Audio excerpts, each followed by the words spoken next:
সব দল থাকবে, তৃণমূলকে কোথাও এর নাম নিশান রাখতে দেব না। আপনারা কেউ ভয় পাবেন না, নিশ্চিন্তে থাকুন, আবার বাঘের বাচ্চার মতো লড়াই করে যাব। সম্প্রতি অনুষ্ঠিত হয়ে গেল পশ্চিমবঙ্গের বিধানসভা নির্বাচন। এই নির্বাচনে মমতা ব্যানার্জিকে নাস্তানাবুদ করে বিজেপির বিশাল জয় শুধু ভারতে নয়, কাঁপিয়ে দিয়েছে বাংলাদেশকেও। ভারতে পশ্চিমবঙ্গের মতো রাজ্য রয়েছে 28টি, সারা দেশে মানুষ রয়েছে প্রায় 150 কোটি। কিন্তু আপনি কি কখনো ভেবে দেখেছেন এই যে এত মানুষের বিশাল নির্বাচন ব্যবস্থা, এর ইঞ্জিনটা আসলে চলে কিভাবে? কেন একজন নেতা নির্বাচনে হেরেও মুখ্যমন্ত্রী হতে পারেন? কেন ভারতের ইভিএম হ্যাক করা পৃথিবীর অন্যতম কঠিন কাজ? এই প্রশ্নগুলোর উত্তর জানতে হলে আজকের ভিডিওটি সম্পূর্ণ দেখুন, কারণ আজকের এই বিশদ বিশ্লেষণে আমরা জানব 2026 সালের পশ্চিমবঙ্গ নির্বাচনে পর্দার আড়ালে রাজনৈতিক সমীকরণ, মুখ্যমন্ত্রী গঠনের আসল আইনি প্রক্রিয়া এবং পুরো ভারতের কেন্দ্রীয় ও প্রাদেশিক নির্বাচনী ব্যবস্থার বিস্তারিত।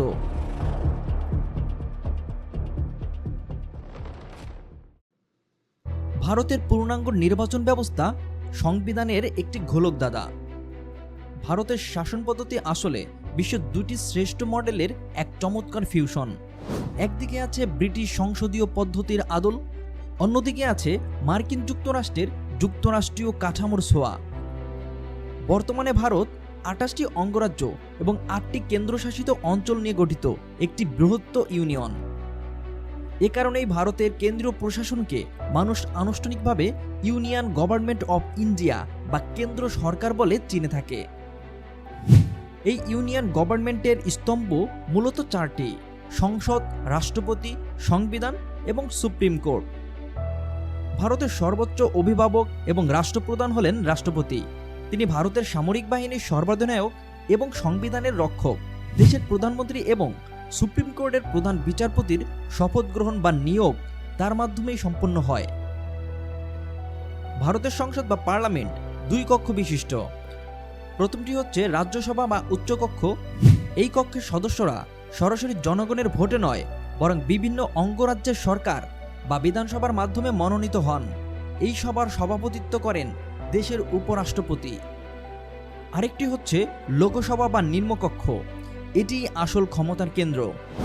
এখানে সাধারণ জনগণের ভোটে নির্বাচিত প্রতিনিধিরা বসেন, যাদের আমরা সংসদ বা এমপি বলি। লোকসভা পরিচালনার দায়িত্বে থাকেন স্পিকার। এই 2 কক্ষ সংখ্যাগরিষ্ঠ দল বা জোট মিলে গঠন করে কেন্দ্র সরকার, যার প্রধান চালিকা শক্তি হলেন প্রধানমন্ত্রী।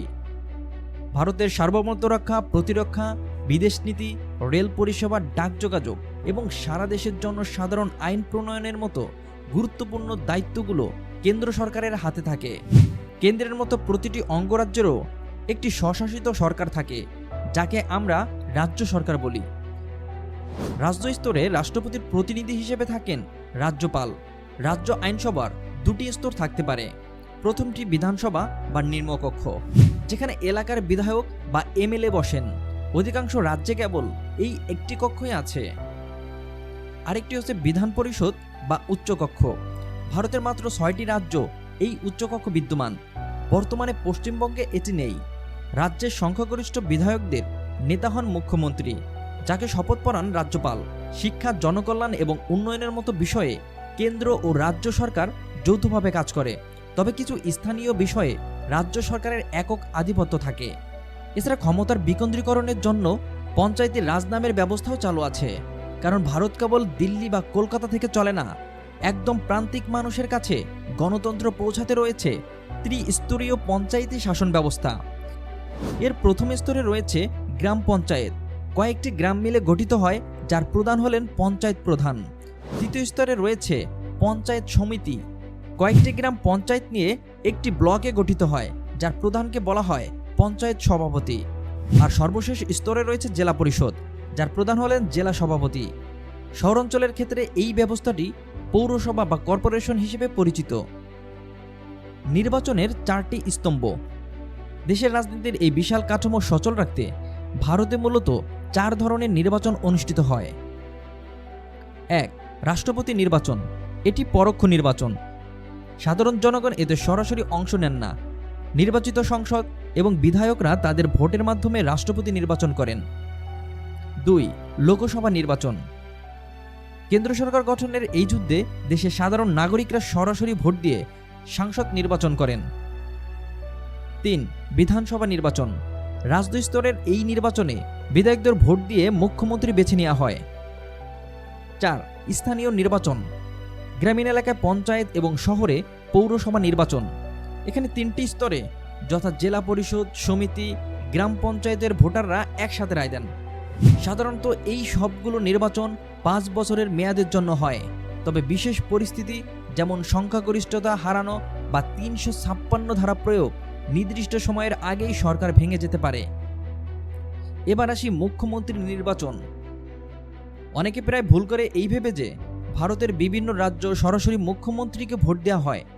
আসলে ভারতের সংসদীয় ব্যবস্থায় প্রক্রিয়াটি অনেক বেশি জটিল এবং আকর্ষণীয়। ভারতের সংবিধান অনুযায়ী কোনো দল বা জোটকে সরকার গঠন করতে হলেও অত্যন্ত মোট আসনের অর্ধেকের বেশি আসন জয়ী হতে হয়। একে বলা হয় ম্যাজিক নম্বর। যেমন পশ্চিমবঙ্গ বিধানসভায় মোট আসন 294টি, ফলে সরকার গঠন করতে হলে একটি দলকে 148টি আসনে জয়ী হতে হবে। যদি কোনো দল 140 পায় এবং অন্য একটি দল 8 আসন পায়, তবে তারা মিলে জোট সরকার গঠন করতে পারে। ভারতীয় সংবিধানের ধারা 164 অনুযায়ী মুখ্যমন্ত্রীকে নিয়োগ দেন রাজ্যের রাজ্যপাল। তবে রাজ্যপাল নিজের ইচ্ছামতো কাউকে বেছে নিতে পারেন না। তিনি সংখ্যাগরিষ্ঠ দল বা জোটের নেতাকে আমন্ত্রণ জানান। যদি কোনো দল পরিষ্কার সংখ্যাগরিষ্ঠতা না পায়, তখন রাজ্যপাল তার বিবেচনামূলক ক্ষমতা ব্যবহার করে এমন একজনকে সরকার করতে ডাকেন যাকে তিনি স্থিতিশীল মনে করেন। এমনকি মুখ্যমন্ত্রীর ওয়াইল্ড কার্ড এন্ট্রি সিস্টেমও আছে ভারতে। দেশের সংবিধানের একটি অদ্ভুত ও শক্তিশালী নিয়ম হলো, কোনো ব্যক্তি বিধায়ক না হয়েও মুখ্যমন্ত্রী হতে পারেন, তবে তাকে শপথ গ্রহণের পরবর্তী 180 দিনের মধ্যে উপনির্বাচনে জিতে আসতে হবে। নির্বাচন ব্যবস্থা অদৃশ্য জালের নেপথ্যে। ভারতের নির্বাচন পরিচালনা করে ইলেকশন কমিশন অফ ইন্ডিয়া। এটি একটি সাংবিধানিক প্রতিষ্ঠান যা নির্বাচনের সময় পুরো রাজ্যের পুলিশ এবং প্রশাসনকে নিজের অধীনে নিয়ে নেয়। নির্বাচন ঘোষণার দিন থেকেই মডেল কোড অফ কন্ডাক্ট জারি হয়। এই সময় ক্ষমতাসীন সরকার কোনো নতুন প্রকল্পের ফিতে কাটতে পারে না, কোনো বদলি বা নিয়োগ করতে পারে না। এটি নিশ্চিত করে যে ক্ষমতাসীন দল যেন সরকারি ক্ষমতা ব্যবহার করে ভোটারদের প্রভাবিত না করতে পারে। ভারতের নির্বাচনের আরেকটি চমকপ্রদ দিক হচ্ছে ইভিএম এবং ভিভিপ্যাট প্রযুক্তি। অনেকেই ইভিএম নিয়ে সংশয় প্রকাশ করেন, কিন্তু ভারতের ইভিএম কোনো কম্পিউটারের সাথে যুক্ত নয়। এটি একটি ক্লোজড সার্কিট সিস্টেম। এর ভেতরে থাকে ওয়ান টাইম প্রোগ্রামেবল চিপ, অর্থাৎ একবার প্রোগ্রাম করার পর তা আর বদলানো যায় না। 2026 সালের পশ্চিমবঙ্গ বিধানসভা নির্বাচনে প্রতিটি বুথে ভিভিপ্যাট মেশিন ছিল, যা ভোটারদেরকে একটি কাগজের চিরকুট দেখিয়ে নিশ্চিত করে যে তার ভোটটি সঠিক জায়গায় পড়েছে। বিধানসভা নির্বাচনের উত্থাল পশ্চিমবঙ্গ। এত সব জটিল নিয়ম অনুসরণ করেই কয়েকদিন আগে হয়ে গেল পশ্চিমবঙ্গের বিধানসভা নির্বাচন। এই রাজ্যের 294টি আসনের লড়াই ভারতের রাজনীতির ইতিহাসে সবসময় একটি বিশেষ স্থান অধিকার করে থাকে। 2026 সালের নির্বাচনে ছিল বহুমুখী সংঘাতের এক চরম বহিঃপ্রকাশ। নির্বাচনে অংশ নেওয়া প্রধান দলগুলোর একটি ছিল তৃণমূল কংগ্রেস বা টিএমসি। মমতা ব্যানার্জির দলের সামনে সবচেয়ে বড় চ্যালেঞ্জ ছিল 15 বছরের প্রতিষ্ঠান বিরোধী হওয়া সমালোচনা। 2026 সালে তাদের প্রচারের মূল্যে ছিল আঞ্চলিক আবেগ এবং সামাজিক সুরক্ষা প্রকল্পের ধারাবাহিকতা। আরেকটি বড় দল ছিল ভারতের জনতা পার্টি বা বিজেপি। জাতীয় রাজনীতির দাপট নিয়ে তারা বাংলায় নিজেদের প্রথম বিজয় নিশান উড়াতে মরিয়া ছিল। তাদের ফোকাস ছিল কেন্দ্রীয় অনুদান এবং রাজ্যের প্রশাসনিক সংস্কার। এছাড়া ছিল বাম কংগ্রেস আইএসএফ জোট। 2026 সালে এই জোট একটি শক্তিশালী তৃতীয় পক্ষ হিসেবে উঠে আসে, যারা মূলত তরুণ ভোটার এবং কর্মসংস্থানের ইস্যুকে সামনে রেখে লড়াই করে। এই নির্বাচনে পশ্চিমবঙ্গের নিবন্ধিত ভোটারের সংখ্যা প্রায় 7.8 কোটি ছাড়িয়ে যায়। এর মধ্যে উল্লেখযোগ্য ছিল ফার্স্ট টাইম ভোটার্স বা নতুন প্রজন্মের ভোটারের প্রভাব। প্রযুক্তির ব্যবহার, ডিপফেক ভিডিও এবং সোশ্যাল মিডিয়া ক্যাম্পেইন এই নির্বাচনের মোড় ঘুরিয়ে দিয়েছিল। এই নির্বাচনে মোদির দল বিজেপি নিরঙ্কুশ সংখ্যাগরিষ্ঠতা অর্জন করে জয়ী হয়েছে। তারা 294টি আসনের মধ্যে 260টি আসনে জয়লাভ করেছে। বিজেপি নেতা শুভেন্দু অধিকারী ইতিমধ্যে রাজ্যের মুখ্যমন্ত্রী হিসেবে শপথ নিয়েছেন। 2026 সালের এই নির্বাচনের ফলাফল কেবল পশ্চিমবঙ্গের জন্য নয়, বরং 2029 সালের ভারতের লোকসভা নির্বাচনের জন্য একটি লিটমাস টেস্ট ছিল। এই নির্বাচনে আমরা দেখেছি কিভাবে ডিজিটাল ক্যাম্পেইন এবং ডেটা অ্যানালিটিক্স ব্যবহার করে প্রতিটি বুথ লেভেলের ভোটারদের মনস্তন্ত্র বোঝা হয়েছে। ভারতের রাজনৈতিক ব্যবস্থা এখন আর কেবল জনসভার মধ্যে সীমাবদ্ধ নেই, এটি এখন একটি ডেটা ড্রিভেন টেকনিক্যাল যুদ্ধ।